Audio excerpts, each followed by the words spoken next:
Shalom teman-teman. Pada video sebelumnya, kita sudah belajar tentang apa itu barang, jasa, dan barter. Sekarang, kita akan belajar tentang apa itu uang. Jadi, simak sampai habis ya. Oke, kita mulai aja ya.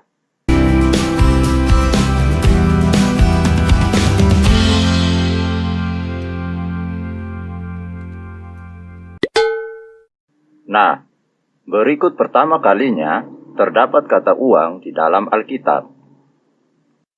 Kejadian 17 ayat yang ke-12. Dan seorang anak laki-laki berumur 8 hari haruslah disunat olehmu, yaitu setiap laki-laki dalam generasimu yang lahir di rumah atau yang dibeli dengan uang dari semua bani lain yang ia bukan dari benihmu. Nah, apa itu uang?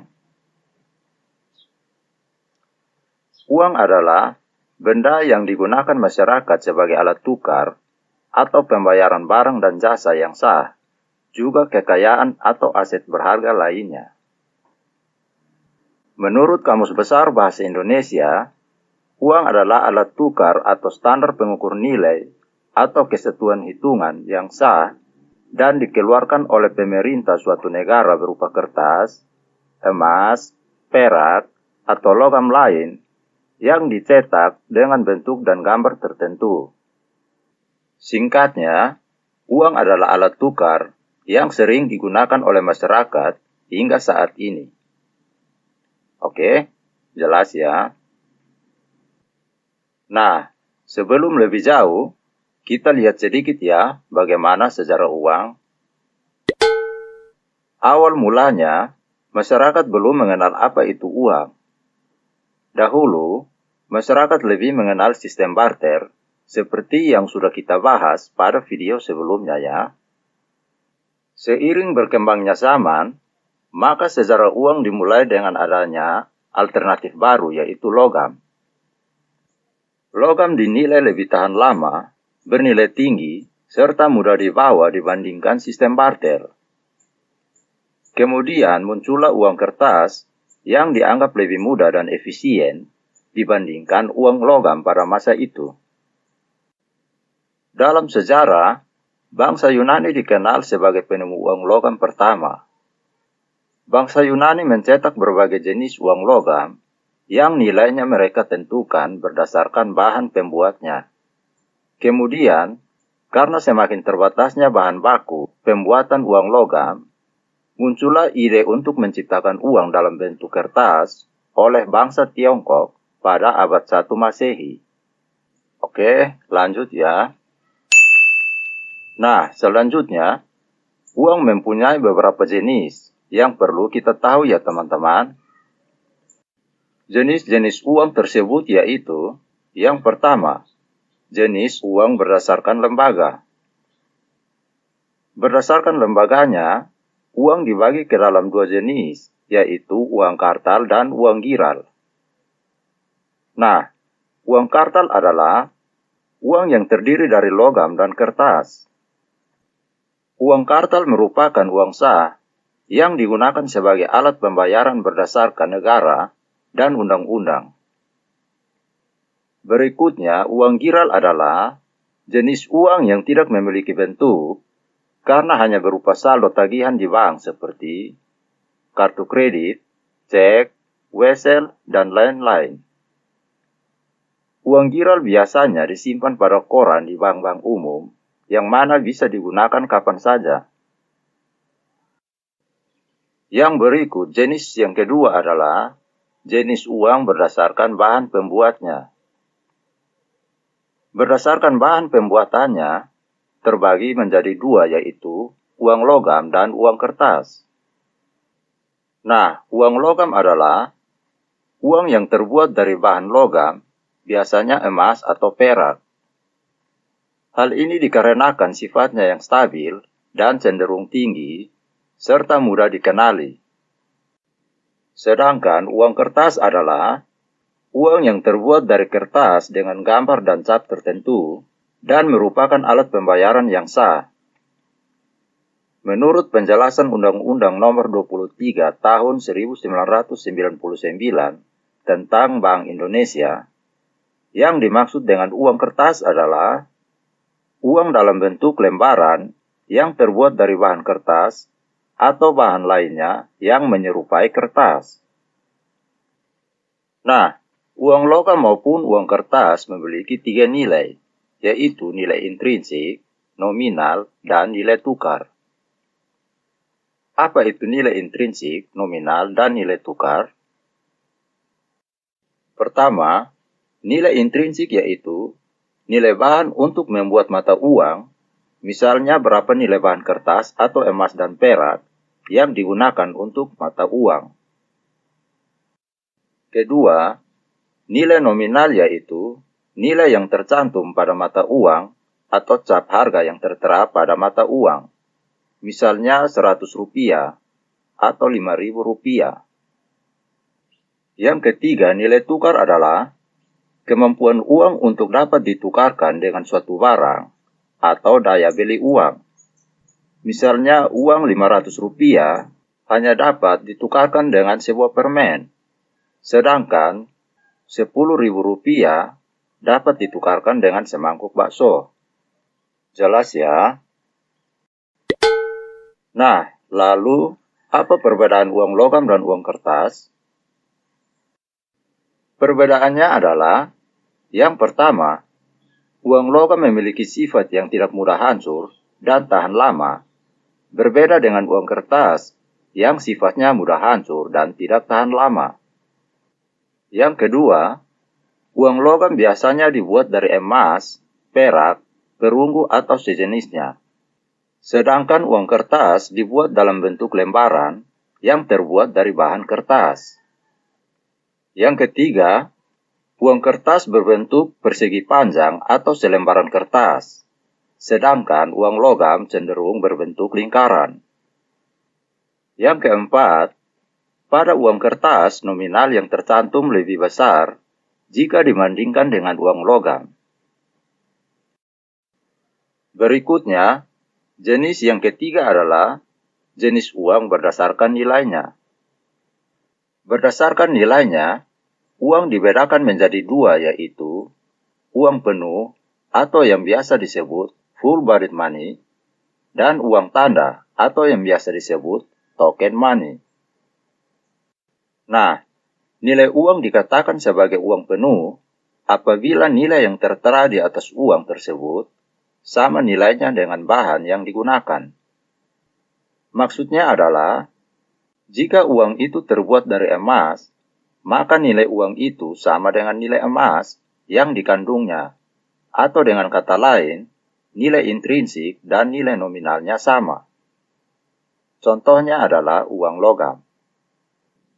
Sedangkan uang tanda maksudnya adalah apabila nilai yang tertera di atas uang lebih tinggi dari nilai bahan yang digunakan untuk membuat uang.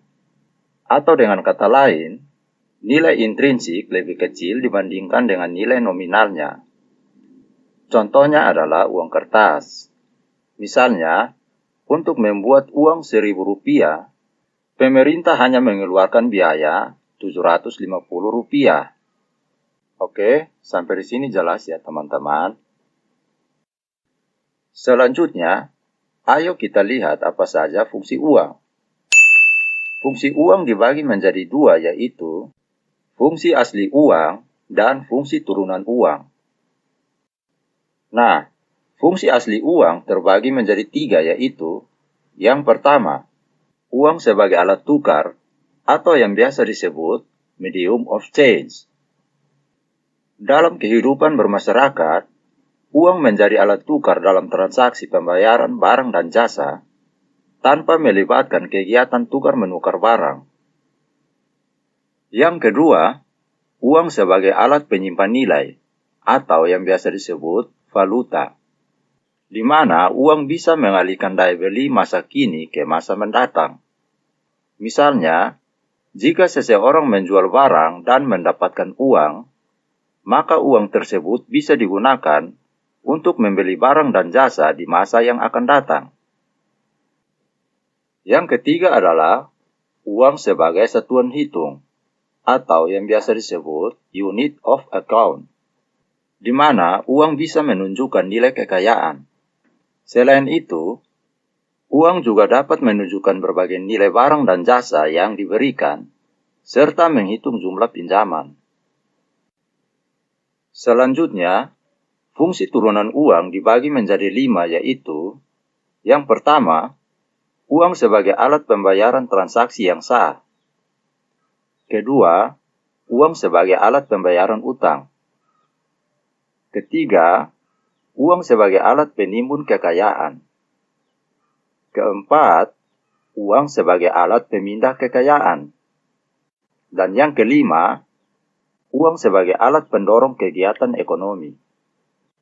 Oke, jelas ya?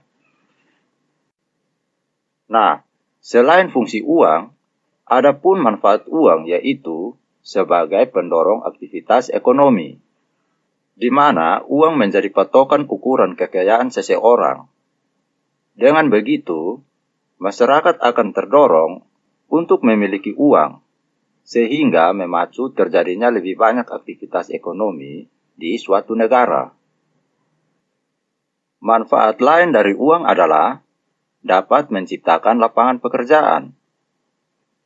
Biasanya, orang yang memiliki uang atau modal banyak cenderung akan membuka lapangan pekerjaan.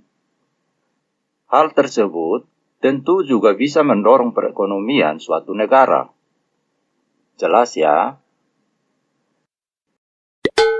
Nah, mungkin dari sebagian kita ada yang bertanya, bagaimana cara menentukan nilai tukar mata uang tiap negara? Ada beberapa faktor yang berpengaruh dalam menentukan nilai tukar mata uang tiap negara. Antara lain, yang pertama yaitu inflasi. Inflasi adalah suatu kondisi kenaikan harga barang dan jasa. Inflasi juga merupakan kondisi saat nilai sebuah mata uang menurun. Saat inflasi di sebuah negara tinggi, harga produk dan jasa di sebuah negara terus naik, sehingga membuat permintaan berkurang dan menurunkan ekspor. Saat ekspor berkurang, cadangan devisa berkurang, sehingga membuat nilai mata uangnya merosot dibanding mata uang lain. Faktor yang kedua yaitu perbedaan suku bunga. Maksudnya, saat terjadi perubahan suku bunga di sebuah negara, akan mempengaruhi nilai mata uangnya. Suku bunga negara dapat mendorong masuknya modal asing. Semakin banyak modal asing masuk, dapat menguatkan nilai tukar mata uang negara tersebut. Faktor yang ketiga yaitu kebijakan pemerintah. Kebijakan pemerintah bisa mempengaruhi perubahan nilai mata uang. Saat pemerintah memutuskan pembatasan barang impor, ini membuat permintaan valuta asing menurun. Saat terjadi kebijakan pemerintah tersebut, nilai tukar mata uang akan menguat. Oleh karena itu, pengendalian impor dan ekspor perlu diambil secara bijaksana supaya nilai mata uang tetap stabil. Faktor keempat yaitu pendapatan masyarakat. Masyarakat dengan penghasilan tinggi tentunya akan memiliki daya beli yang tinggi pula. Jika dikaitkan, daya beli ini berpengaruh pada permintaan barang yang tinggi di sebuah negara. Jika sebuah negara dapat memproduksi barang hingga banyak diekspor ke negara lain, maka nilai mata uang negara tersebut dapat meningkat. Oke, jelas ya? Nah, uang merupakan hal penting yang wajib dimiliki oleh setiap negara karena mata uang merupakan alat yang digunakan untuk bertransaksi. Setiap negara memiliki mata uangnya masing-masing dan setiap mata uang memiliki nilainya tersendiri. Dalam melakukan transaksi internasional, kita dapat menggunakan mata uang negara lain. Lalu, apa saja mata uang yang sering digunakan untuk transaksi internasional? Berikut 5 mata uang yang bisa juga dibilang terkenal karena paling banyak digunakan untuk transaksi internasional. Antara lain, yang pertama, dolar AS. Dolar AS merupakan mata uang resmi Amerika Serikat yang kini menjadi mata uang nomor satu yang paling banyak digunakan untuk perdagangan di dunia. Dolar AS juga merupakan mata uang cadangan utama di dunia yang dipegang oleh bank sentral dan bank komersial untuk keperluan transaksi dan investasi internasional. Yang kedua adalah euro. Euro merupakan mata uang resmi dari Uni Eropa. Euro banyak digunakan untuk perdagangan internasional dan juga merupakan mata uang cadangan terbesar di dunia. Yang ketiga adalah yen. Japanese yen adalah mata uang resmi Jepang yang menjadi salah satu jenis mata uang yang paling banyak digunakan di dunia. Yang keempat adalah pound sterling. Pound sterling merupakan mata uang resmi Inggris.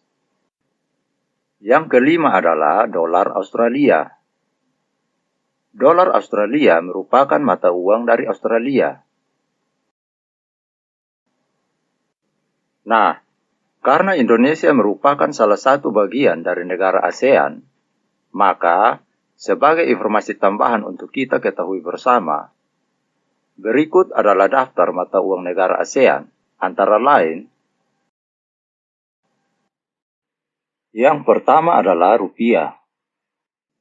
Mata uang negara ASEAN yang pertama pasti sudah sangat akrab di telinga kita karena selalu digunakan setiap hari, yaitu mata uang rupiah milik Indonesia. Rupiah biasanya menggunakan singkatan Rp dengan menggunakan kode IDR.